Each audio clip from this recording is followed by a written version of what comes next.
Question number 9 तक हमने solve किए। एक ये क्वेश्चन नंबर 6, क्वेश्चन नंबर 6 हमने ये कहकर छोड़ा था उस टाइम कि ये थोड़ा अलग टाइप का है, हम पहले एक तरीके के क्वेश्चन कर लेते हैं। तो देखो अभी क्वेश्चन नंबर 6 देखो इसको, if angle A and angle B are acute angles such that cos A is equal to cos B means angle A और जो एंगल B है ये एक्यूट एंगल है, मतलब 90 डिग्री से कम वाले हैं, और आपको गिवन है कि cos A is equal to cos B, then show that, आपको क्या शो करना है कि दोनों ये एंगल है एक्यूट एंगल इक्वल होंगे। देखो इसका शो करते हैं हम as a triangle. Angle A and angle B are acute, acute means 90 degree से बिलो, तो ये A लेंगे ये B लेंगे और जो बच गया वो C मतलब 90 डिग्री यहां। क्वेश्चन कह रहा था कि दोनों एक्यूट एंगल है इसलिए A और B एक्यूट ले लिए, 90 डिग्री से कम वाले ले लिए। और क्वेश्चन आगे क्या कह रहा है, cos A is equal to cos B, given क्या है cos A is equal cos B। इस ट्राइंगल का यूज करके हम cos A और cos B को ट्रिग्नोमेट्रिक रेशियो के रूप में लिखते हैं। देखो कैसे लिखेंगे, यहां मैं ट्रिक लिख देता हूं जिसका यूज करके हम रेशियो के रूप में लिखेंगे। क्या थी trick, O A O upon H H A, याद आया कुछ?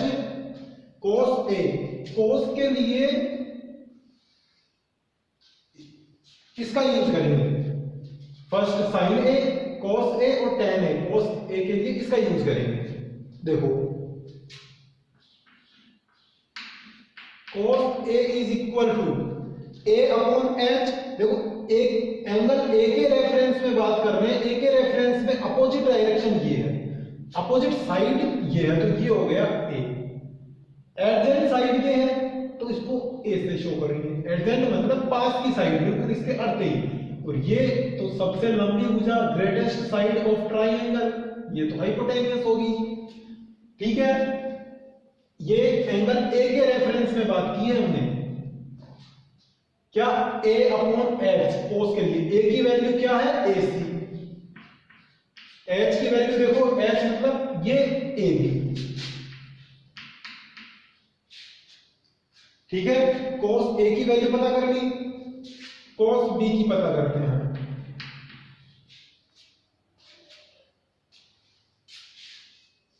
हाइपोटेन्यूस चेंज नहीं होगा, ग्रेटेस्ट साइड है वो हाइपोटेन्यूस रहेगी। अब B के रेफरेंस में जब बात करते हैं तो B के एंगल B के अपोजिट साइड कौन सी है, AC, ये अपोजिट साइड होगी। और एंगल B जहां बन रहा है, जिस साइड पर बन रहा है वो एडजेंट साइड होगी। ओके, cos B को रेशियो के रूप में चेंज करो, cos B के लिए A अपॉन H। अब cos B के लिए A क्या हो गया, A ये हो गया, A की value BC, segment BC upon AB क्या हो गया, H हाइपोटेन्यूस। दोनों वैल्यू पता कर ली, ये दोनों वैल्यू पुट कर दीजिए जो गिवन है उसमें कीजिए। Given cos A is equal to cos B, put कीजिए वैल्यू, cos A की value AC upon AB is equal to cos B की वैल्यू BC अपॉन AB। दोनों साइड में क्या कॉमन है, A भी कॉमन है, इक्वल साइन के अपोजिट साइड में है और सेम है, इसलिए ये कट जाएंगे, कैंसिल हो जाएंगे। क्या बच गया, AC is equal to BC। अब क्या आ गया, AC is equal to BC, इसे हम ट्राइंगल में समझते हैं। देखो वही ट्राइंगल दे रहा हूं मैं, ABC, AC is equal BC, AC कौन सी, ये साइड, BC कौन सी, ये साइड। देखिए ट्राइंगल में दो साइड इक्वल हो गई, दो साइड इक्वल होते ही ये कौन सा ट्राइंगल हो जाता है? Isosceles triangle. दो साइड इक्वल है ना, तो ये ट्राइंगल कौन सा हो गया?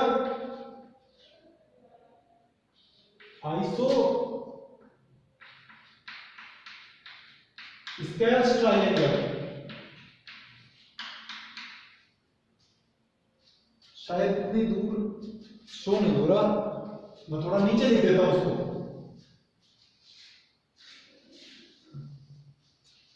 ये कौन सा ट्राइंगल हो गया?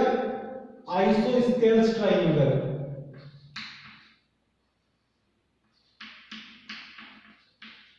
क्यों? बिकॉज दोनों साइड इसकी इक्वल है, AC और BC इक्वल है, तो आइसोस्केलेस ट्राइंगल हो गया। आइसोस्केलेस ट्राइंगल की एक स्पेसिफिक होती है, एक खास बात होती है आइसोस्केलेस ट्राइंगल में। ट्राइंगल में दो साइड इक्वल है तो दो एंगल भी इक्वल होंगे, और एंगल इक्वल कौन कौन से होंगे? देखो, ये साइड और ये साइड इक्वल है, तो इसके सामने वाला एंगल ये और इसके सामने वाला एंगल ये, दोनों भी इक्वल होंगे।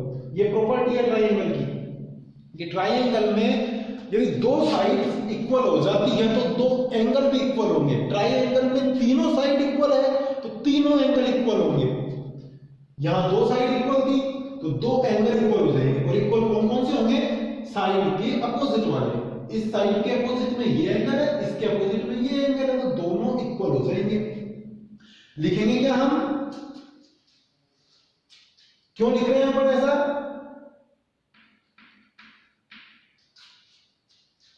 एंगल अपोजिट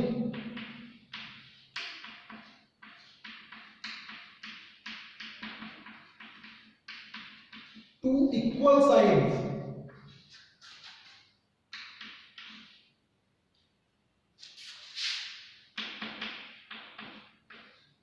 क्या लिखा मैंने? Angle opposite to equal sides of a triangle.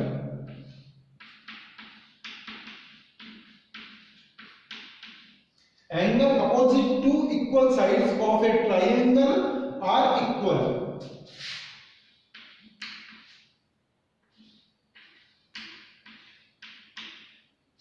पढ़ो देखिए इसको, क्या कहा मैंने? ट्राइंगल में यदि दो साइड्स इक्वल है तो दो एंगल भी इक्वल ही होंगे। क्यों होते हैं?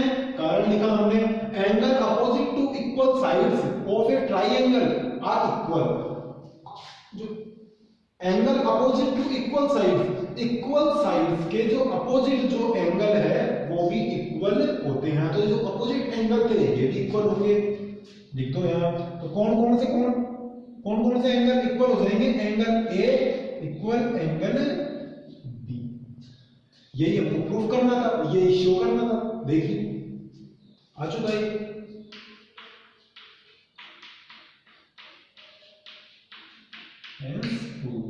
एक बार और समझिए इसको। क्वेश्चन कह रहा था कि एक राइट ट्राइंगल है जिसमें दो एंगल ए और बी एक्यूट है, और cos A इक्वल है cos B के। हमने ट्रिग्नोमेट्रिक रेशियो लगा के cos A और cos B के रेशियो पता किए, इसमें वैल्यू पुट कर दी, वैल्यू पुट करते ही देखा हमने A B तो सेम है, कैंसिल हो गए, ये आ गया। इसको अब हमने डायग्राम में ट्रायंगल में देखा हमने, तो हमको क्या दिखा कि AC साइड ये है और BC ये है, दोनों तो आपस में इक्वल दे रखी है, ये रही इक्वल है ना। अब ट्राइंगल की एक प्रॉपर्टी हम जानते हैं, क्या जानते हैं कि ट्राइंगल में यदि दो साइड्स इक्वल हो जाती है तो दो एंगल भी इक्वल होते हैं। और एंगल कौन से इक्वल होते हैं? जो इक्वल साइड्स है उसके सामने वाले, उसके अपोजिट वाले एंगल इक्वल होंगे। ये दोनों साइड्स इक्वल थी तो इसके अपोजिट एंगल ये, इसके अपोजिट एंगल ये दोनों इक्वल होंगे। ये लिखा हमने, angle opposite to equal sides of a triangle are equal. मतलब इक्वल साइड्स के अपोजिट में जो एंगल होते हैं वो भी इक्वल होते हैं। तो angle A equal to angle B, यही आपको शो करना था, ये प्रूफ हो गया।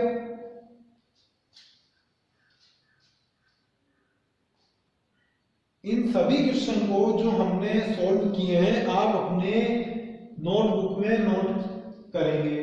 होमवर्क कंप्लीट करेंगे। नेक्स्ट क्वेश्चन के बारे में बात करते हैं हम।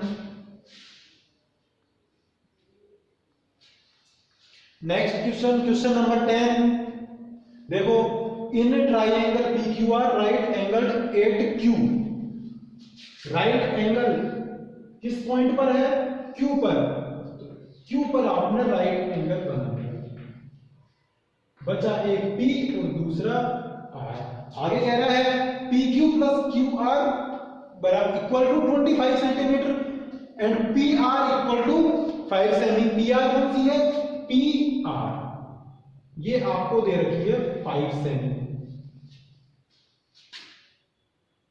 ठीक है। और PQ प्लस QR कितनी दे रखी है? 25।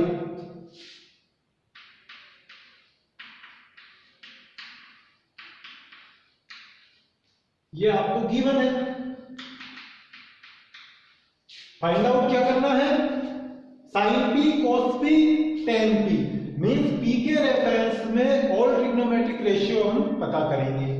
ये रहा P, ऑल ट्रिग्नोमेट्रिक रेशियो पता करेंगे। देखो, एंगल P के अपोजिट जो साइड है उसको O से शो करते हैं हम, और एडजेंट साइड मतलब पास की साइड है उसको A से शो करते हैं। हमें दो साइड्स पता नहीं है, लेकिन हमें इनमें रिलेशन पता है कि PQ प्लस QR बराबर 25 है। तो कैसे सॉल्व करेंगे इसको? देखो, PQ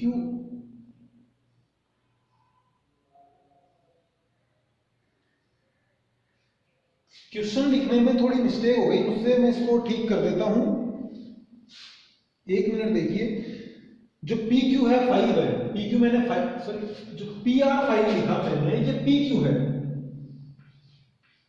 PQ है 5 और ये है, एक minute, PR plus QR, PR plus QR।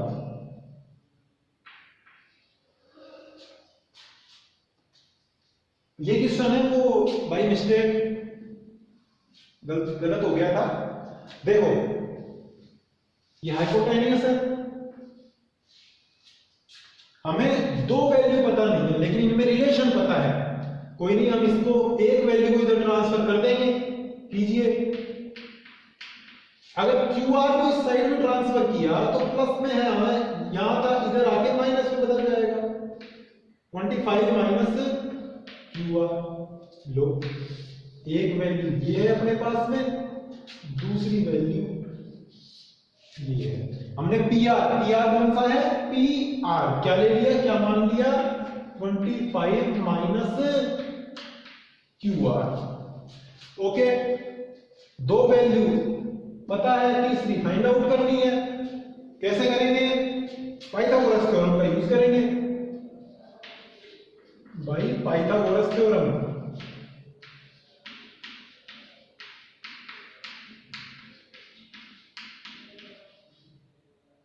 Pythagoras theorem क्या कहती है?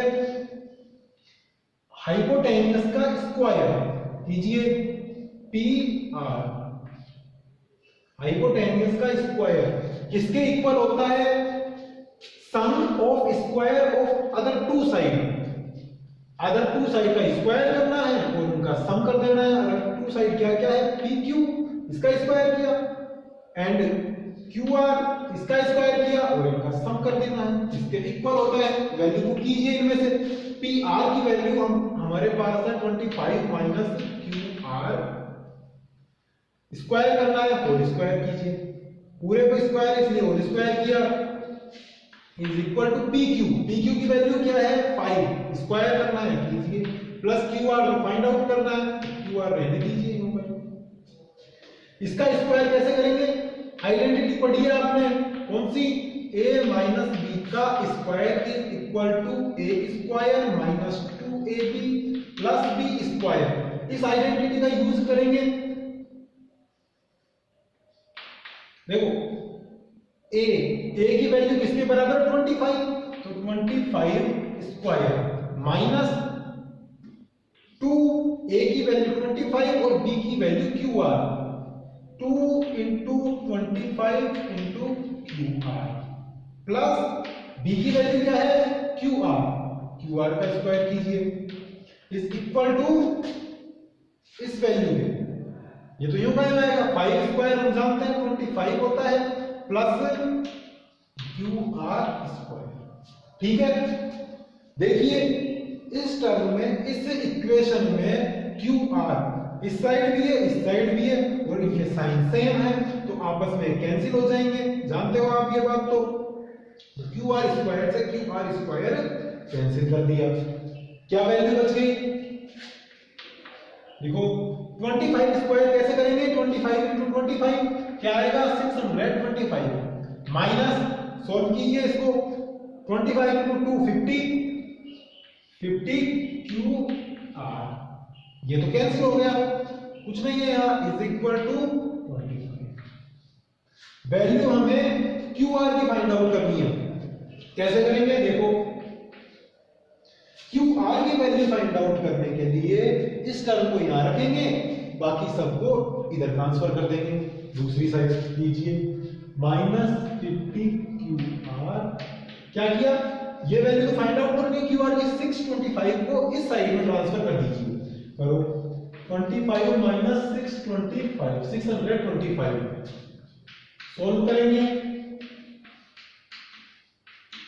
25 माइनस 625 माइनस कीजिए बड़ा नंबर ये है 625 में से 25 लेस किया तो 600 आएगा, बड़ी नंबर के साथ साइन माइनस का है तो माइनस लगाएंगे। क्यू आर की वैल्यू फाइंड आउट करने के लिए -50 यहां से -50 यहां से इधर ट्रांसफर होना चाहिए कीजिए -50 यहां मल्टीप्लाई में है यहां आएगा तो -50 अपॉन में आ जाएगा। ठीक है, माइनस से माइनस कैंसिल कर देंगे और लास्ट जीरो से लास्ट जीरो कैंसिल कर देंगे।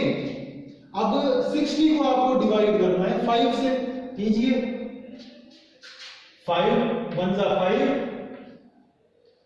1 5 1 जा 5 1 और 0 मिलकर 10 5 2 जा 10 क्यू आर कितना आ गया आपके पास में 12 सेंटीमीटर 12 सेंटीमीटर। देखिए पी क्यू आपके पास में पहले से ही था, क्यू आर ये फाइंड आउट कर लिया आपने। क्यू आर कौन सा है क्यू आर कितना है ये 12। तो P Q P R find out कैसे करेंगे पी आर के लिए तो ये इक्वेशन है so P R is equal to क्या है अपने पास में 25 minus Q R value put करो क्यू आर की 25 माइनस क्यू आर की वैल्यू क्या है 12 इज इक्वल टू 30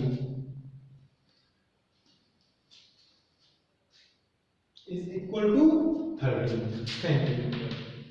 तीनों वैल्यू आपके पास में आ चुकी है, ये रही पी आर 30 क्यू आर 12 और पी क्यू 5। तीनों वैल्यू आपको पता है, ट्रिग्नोमेट्रिक रेशियो आपको पता करने हैं। ये तो क्वेश्चन नंबर 1 जैसा ही हो गया सेम। आगे आप सोल्व करोगे इसको, तीनों वैल्यू आ गई ना पी आर क्यू आर और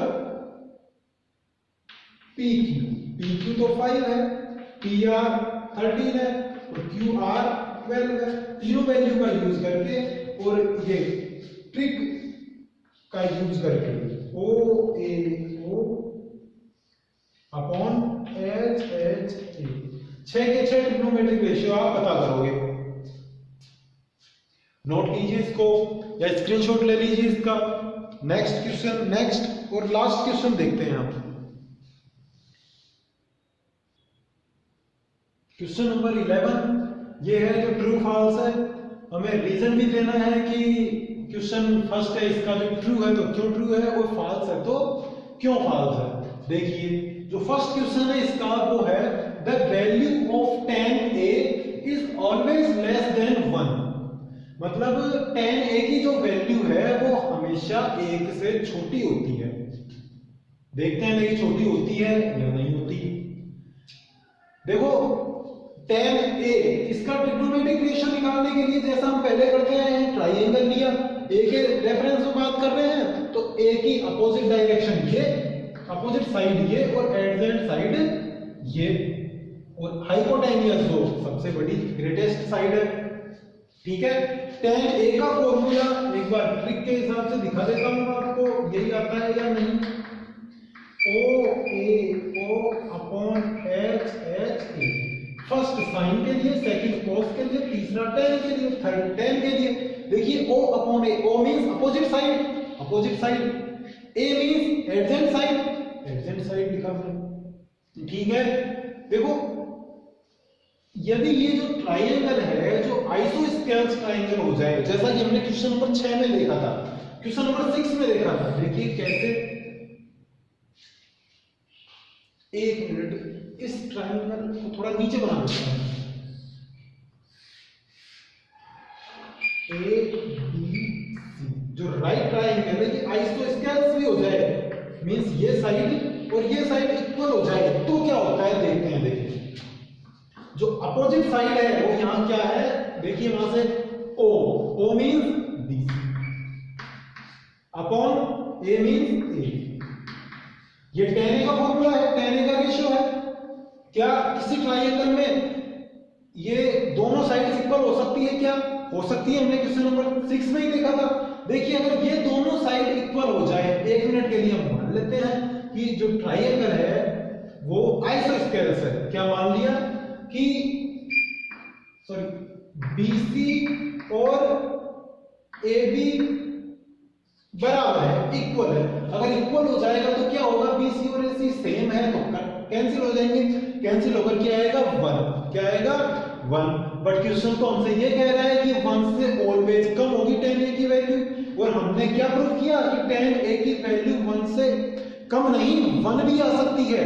और कैसे आ सकती है, जब कोई ट्राइंगल आइसोस्केल्स हो जाए, मींस ट्राइंगल की दो साइड इक्वल हो जाए, तो tan A की वैल्यू 1 भी आ सकती है। ये हमने प्रूव किया। 1 आ रही है मतलब ये स्टेटमेंट है जो रॉन्ग है, फॉल्स है। देखो इसको लिखेंगे कैसे,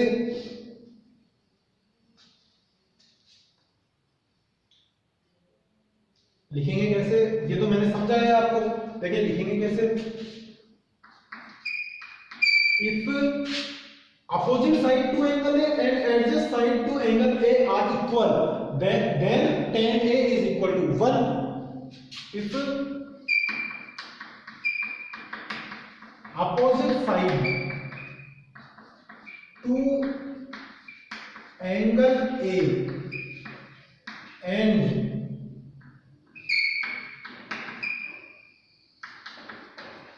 adjacent side to angle A are equal,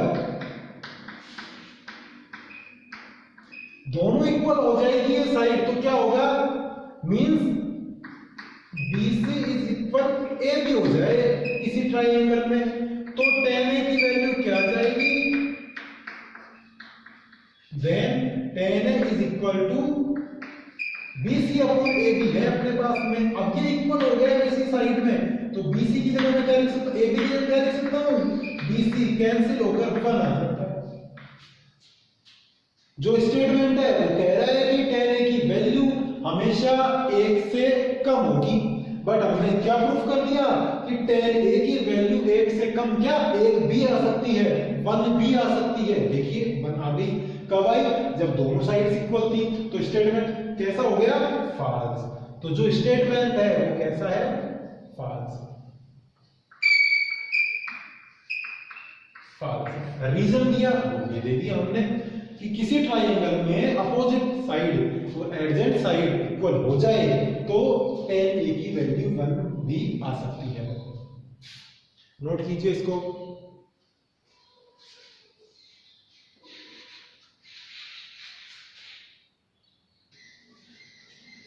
question number 2 समझिए, sec A is equal to 12 upon 5 for some value of angle A।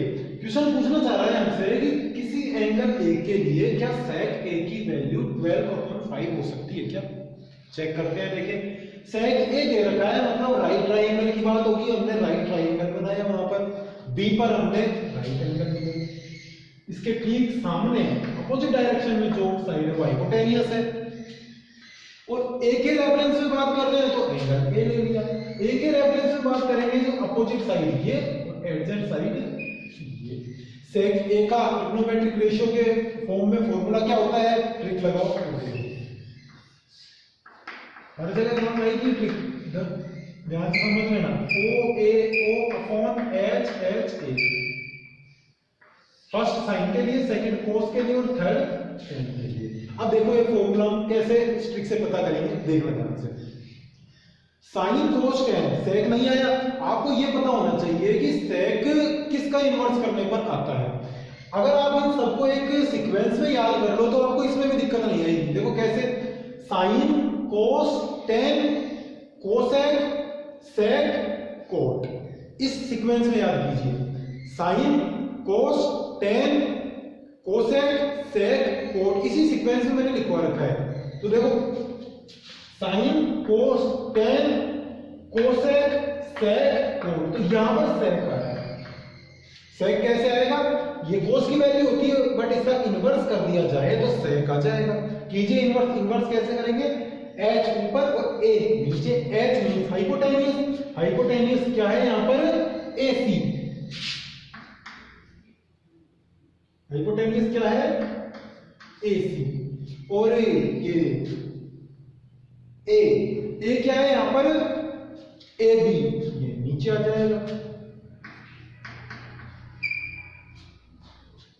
ठीक है।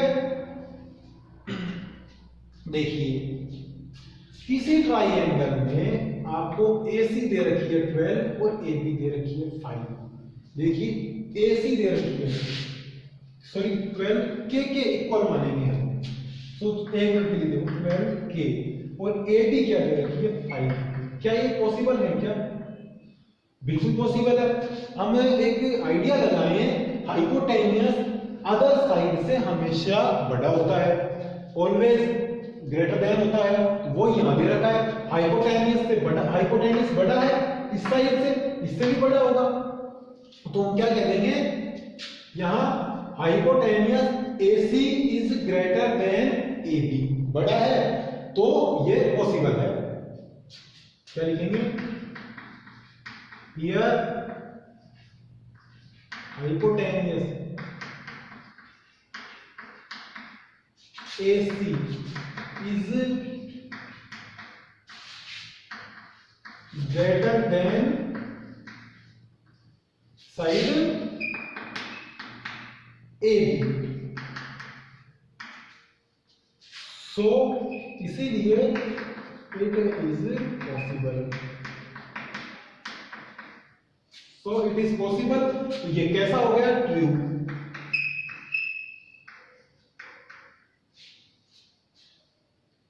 समझने की कोशिश कीजिए, हाइपोटेनियस हमेशा बड़ा होता है और यहाँ भी हाइपोटेनियस बड़ा ही दिख रहा है हमको, तो हमने कह दिया हाँ ऐसा हो सकता है। लेकिन जो इसी चैप्टर का क्वेश्चन नंबर 5 है, सॉरी क्वेश्चन नंबर 11 का जो पार्ट 5 है उसमें बिल्कुल सेम है, दोनों बिल्कुल सेम है। उसमें आप देखोगे कि हाइपोटेनियस तो छोटा दिख रहा है अदर साइड से, वो पॉसिबल ही नहीं है कि हाइपोटेनियस छोटा हो जाए, इसलिए जो ये 5 स्टेटमेंट है वो फॉल्स होगा। दोनों एक जैसे क्वेश्चन है, 5 को आप करोगे, 5 फॉल्स क्यों है, क्योंकि हाइपोटेनियस है वो छोटा आ रहा है उसमें। ओके,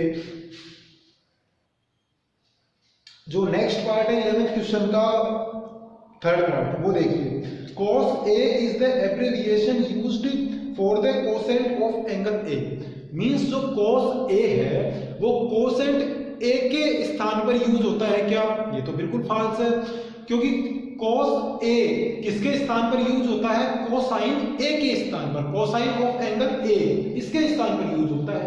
ये हमने पहले पिछली क्लास में सीख चुके हैं ये बात, तो ये फाल्स है। और जो 4th पार्ट है इसका, cot A is the product of cot and A, true है फाल्स।